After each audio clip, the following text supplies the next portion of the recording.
diri sa This is My Life. This is My Life, magahatag sang kalingawan sa kahanginan sa mga mapuslanon nga impormasyon kag kasaysayan. This is My Life. Hi, ako si Boy Duran. I've been with Action Radio for almost mga 27 years. I'm Action Artay Kupon, anchorman of Action Hotline program. I've been in Action Radio for more than 15 years. Hi everyone, I'm Wilma Antopina Sugaton. They call me Tito Wilma. I've been in Action Radio Bacolod for almost 2 decades. Ako si Rex Cantong, News Director at the same time Program Director sa Action Radio Bacolod. This is our 53rd anniversary story. Sa nagapadayon nga pandemya, hangkat para sa pungsod Pilipinas ang budget nga kinahanglan sa mga Easy Action Radio Bacolod, syempre sa aton sining YouTube channel kag sa aton sining official website. Ginaabi-abi na nato ang aton sining mga ka-action nga nakatutok online karon nga Monday edition sang aton sining pagpangalaga. agol mapunggan ang paglaton sang COVID-19. Nga Facebook Live kay pwede na kamo makabilin sa inyo sining mga mensahe action ay poor ang aton sining connection sa aton sining internet trying to reconnect. Sad. Sige. Kaya mo na, Dave. Sige, sa mga action naton, bilin na sang mensahe kay amat-amatan naton na basa ang inyong sining mga messages sa comment section sang aton sining Facebook Live. Action may alak dira una. Wala pa. Sige, live kita as well sa akong sining Facebook page, ang Action Dale Salazar. Pwede ka mo dira makatutok, mga ka-action, kag makabilin man sa inyo sining mga mensahe. Oy, by the way, congratulations. Nag-update akong page. Ako na hindi po access. Okay. Ang gamo pa na siya, oh. Uy, sana gina-update ni Facebook. Sige. Gina-check ko pa ang aton sining comment section kay nagabisyo ang aton sining internet connection, no? Affected ang aton sining Facebook Live. Sige, ari na. Sige, good evening lang kay Sir Ray Flores sa Barioga. Kag kay Madam Inday Blaza, Sir Alex Monteza, nakatutok na kag si Ma'am Homa Lumena. Good evening man kay Melo Jean Colantro Morden is watching. Thank you so much. We have 18,000 Facebook Live viewers sa aton sining Facebook page. And syempre action and congratulations. By the way, sa aton sining mga winners today sa aton sining Roletta promo. Gin-end ko na akong sining Facebook Live sa page kay Nagabisyo. Liwaton naton. Sige, go actionan. Wala pa eh. Bago pala. Ito kaburon. Kaburon. Sige. Dahil lang gid ha. Okay, sige.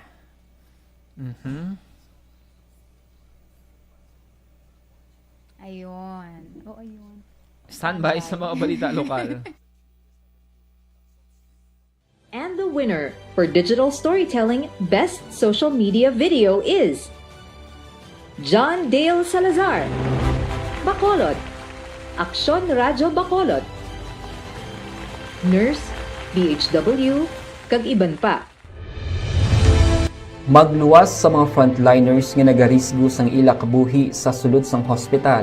Nagakaangay man nga tagan naton sa pagkilala ang mga frontliner nga nagatrabaho sa sulod sang isolation facility. Ang mga doktor kag nurse nga nagarisgo man sang ila kabuhi sa pagtatap sa mga symptomatic kag mild COVID cases. Ang mga barangay health workers.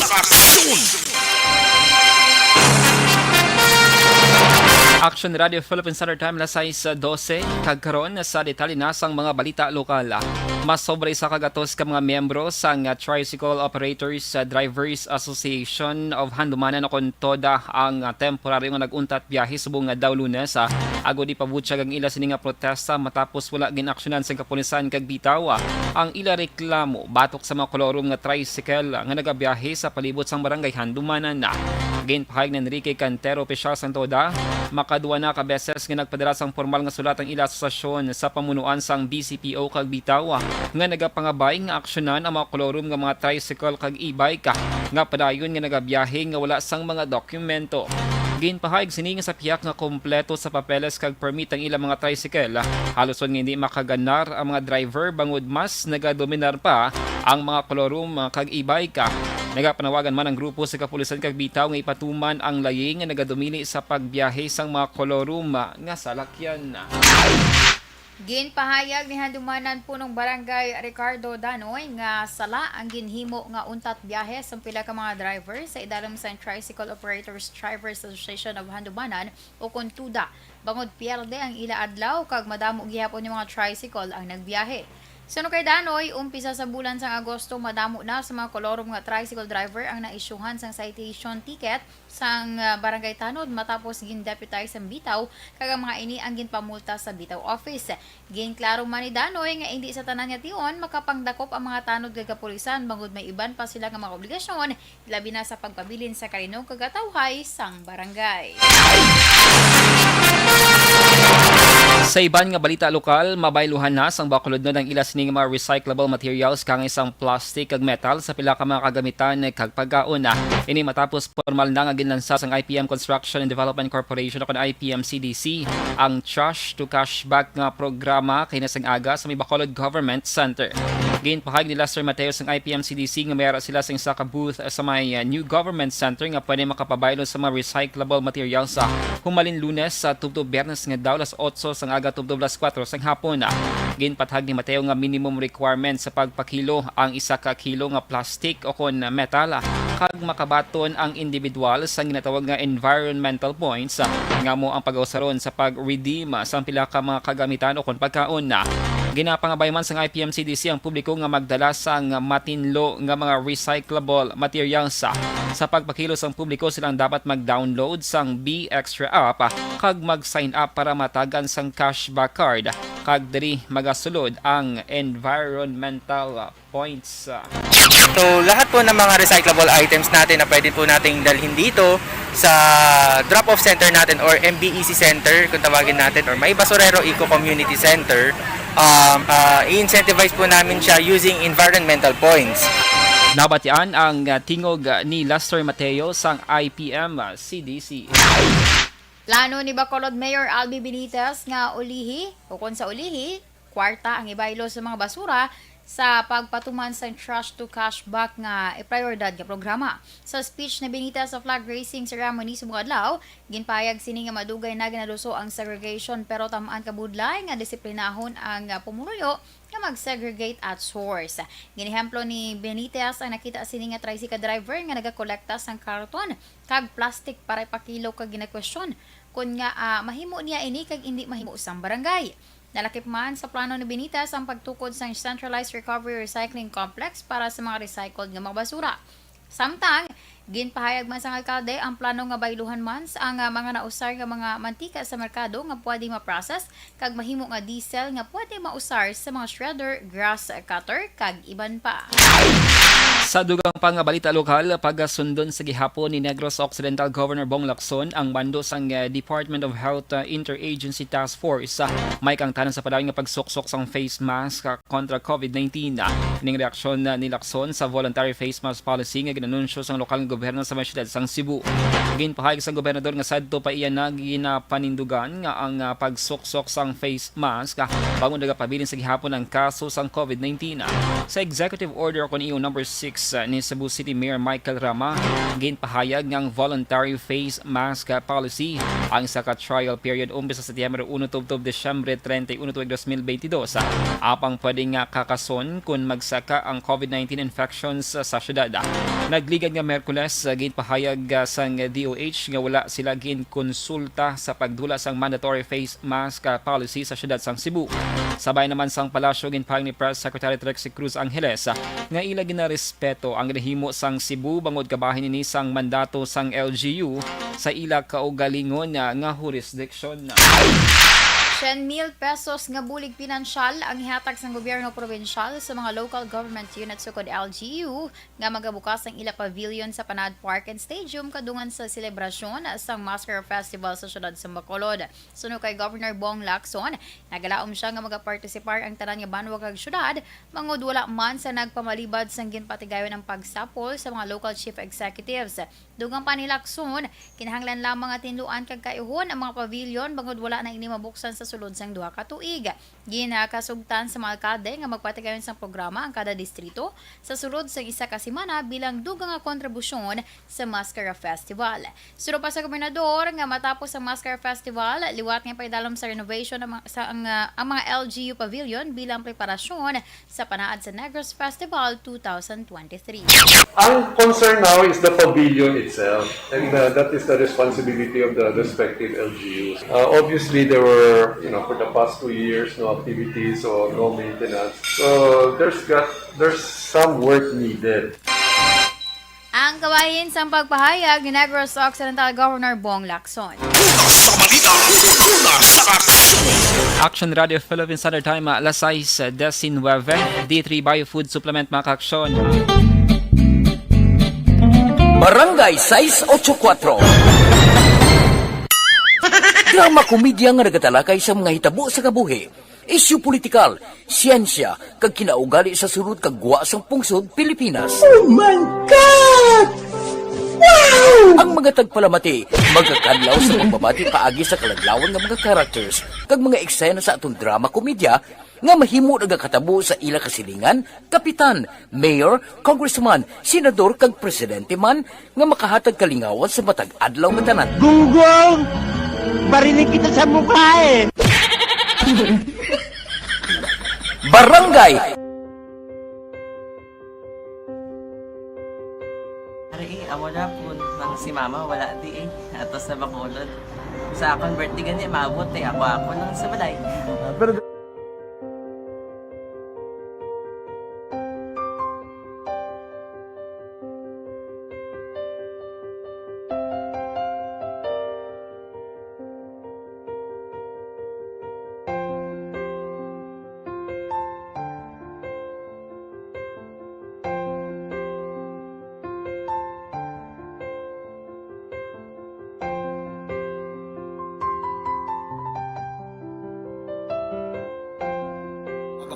Yarn, happy yarn. Sige, and we are back online mga ka-action para sa pagpangalagad natin online. And this time, malikan natin ang comment section sa ating sa Facebook Live.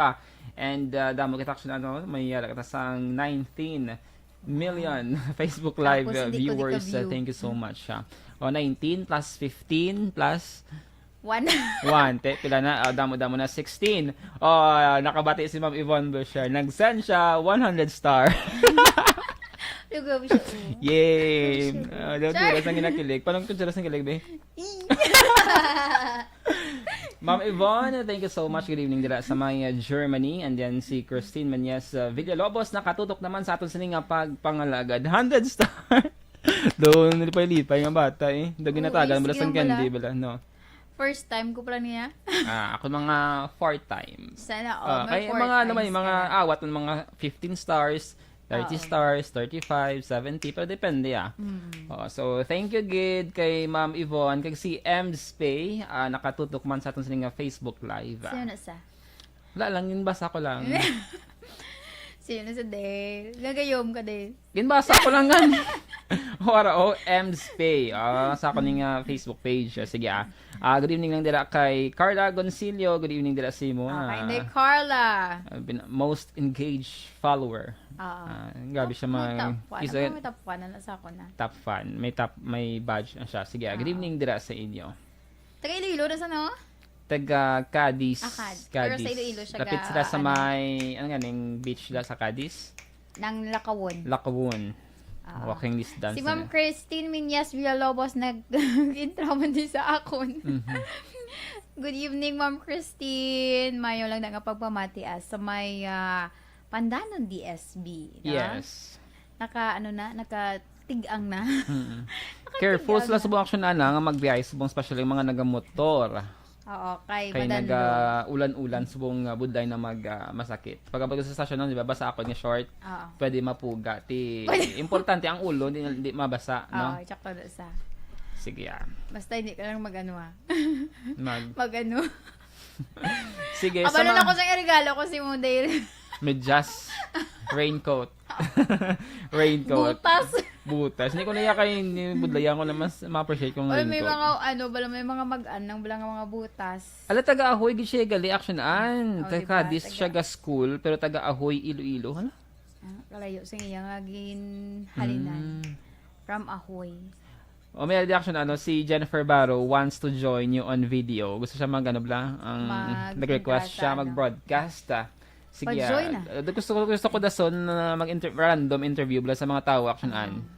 Ang gusto gusto ko makita pa ko sa mga sound effects bala nga pinutan.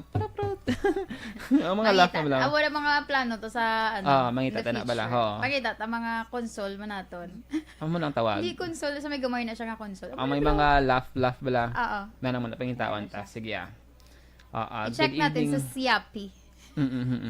Good evening, go Sir na sa Dale, Stars. watching and listening from Jared's Place. Ang Jared's, do ka familiar? Ano ginalawag mo na ni Eden? Ay, standby na tagali. Sige, standby sa mga balita national. Pag champion ang ginamit mo, may pagkakataon kang maging milyonaryo. Champion na! Milyonaryo pa! Ilagay sa isang papel ang iyong name, age, address, phone number at pirmahan. Ilagay sa isang white legal-sized envelope at lakipan ng alinman sa mga required proof of purchase. Kasama dito ang tamang bilang ng empty sachets, wrappers at mga pouch ng Champion Superpower Detergent at Champion Antibacterial Fabricon. Sa labas ng envelope, ilagay ang promo title, ang POP na ginamit at MBC station na yung pinakikinggan. At ihulog ang iyong entries sa mga drop boxes na makikita sa iyong mga favorite MBC radio stations. Mas maraming entries, mas malaki ang chance mong manalo. Mamimigay kami ng 1 million pesos sa ating grand draw at libo-libong piso pa in cash sa mga weekly draws na magaganap sa mga MBC radio stations nationwide. Champion na! Milyonaryo pa! Champion, tapat po sa inyo! Brought to you by Champion Superpower Detergent with X-Stain Technology at Champion Antibacterial Fabric Conditioner. Dakop ka, daog ka, Roleta Promo sang Aksyon Radyo Bacolod. Oh no! Sana all. Dakop ka, daog ka, Roleta Promo sang Aksyon Radyo Bacolod. Oh my God! Wow!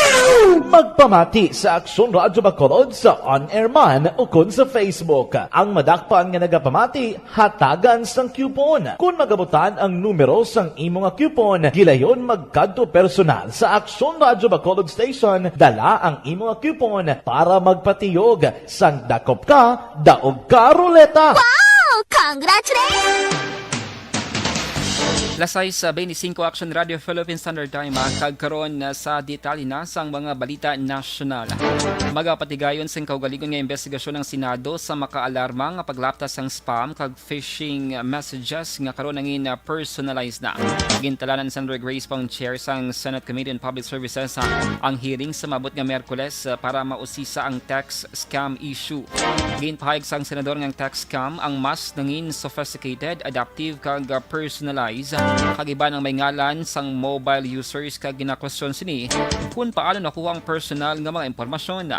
Tuyo man po nga may baluan kung paano makaresponder ang SIM card registration bill sa sining cybersecurity threat. Para kay Senator Sherwin Gatchalian, kinahanglan sang gobyerno ang epektibo nga pamaagi para manikawan ang paglaptas sang spam messages. Ginatanaw naman sa National Telecommunications Commission o NTC nga posible nakuha ang mga impormasyon sa spam text messages paagi sa COVID-19 contact tracing. Din pahayag sa Department of Health o DOH nga so far so good ang pagsunod sa minimum health standards sa mga eskwelahan kadungan sa pagbalik sang face-to-face classes. Suno kay DOH Officer in Charge Maria Rosario Vergere nga nakigangot ang ahensya sa Department of Education angon sa sitwasyon sa mga eskwelahan. Dugang pa ni Vergere na obserbahan ang pagginutok sa mga eskwelahan apan nakigangot na ang ahensya sa Department Department of Interior and Local Government kag local government units agud masolusyonan ang issue. Setyembre 1, ginpahayag ni DepEd spokesperson Attorney Michael Poa nga wala sang estudyante kag manunudlo ang na-report nga natapikan sang COVID-19 halin sang nagbalik ang in-person classes. Sa dugang pangabalita national, nag-plead guilty ang Pinay traveler nga wala nagpaidalam sa mandatory quarantine protocol kag sa uli nagpositibo sa COVID-19 nagdigad nga Disyembre 2021 kag papanaugan sang penalidad nga 20,000 pesos. Ang kontrobersyal nga si Gwyneth Anchua ang nagatubang kay Judge Maureen Rubio Marquez sa Makati City Metropolitan Trial Court Branch 128 kinasang aga Lunes, September 5 ang ginakusa sa paglapas ng Republic Act 11332 o kung mandatory reporting of notifiable diseases and health events of Public Health Concern Act. Nagpangayo man sang pasaylo si Chua sa hasol nga iya gintuga. Nagpamalibad ini sa media interview lakipman ang iya mga abogado. Samtang magapadayon naman ang kaso batog sa security guard nga si Esteban Gatabonton nga una nagplead not guilty. Ang security guard ang gwardya sa Berjaya Hotel nga ginaligar nagbuli kay Chua nga makapalagyo sa quarantine facility. Suportado sa Department of Health o kung DOH ang panawagan sa pila ka healthcare workers nga sakaan sang husto nga ang sweldo sa mga nurse pero kinahanglan anay nga ini ang manginlayi. Ini bangkod ginhangkad sa Filipino Nurses United o kung FNU si Presidente Ferdinand Marcos Jr. Ilabi na nga nagaserbisyo sa husto ang nurses sa pihak sang kamatuuran nga may COVID-19 pandemic pa. Ginpahayag ni DOH Officer in Charge Maria Rosario Vergere, suportado sang DOH ang bisan anuman nga kompensasyon o kung benepisyo para sa mga healthcare workers basta na base sa mga layisang pungsod. Suno kay Vergere, kinahanglan anay sang pondo para mapatuman ini paagi sa pagpasar sang mga hagna. Sa balita, una sa aksyon! Action Radio Philippines Standard Time alas 6:30 inyo nabatian ang kabugusan nga mga balita sa Action Balita Evening Edition karon nga adlaw Lunes sa September 5, 2022. Sa liwat kaming inyo mga tagbalita. Action and Defensor Lisa. Kag Action Day Salazar, una sa balita, una sa aksyon sa Bacolod Action Radio. Action Radio #1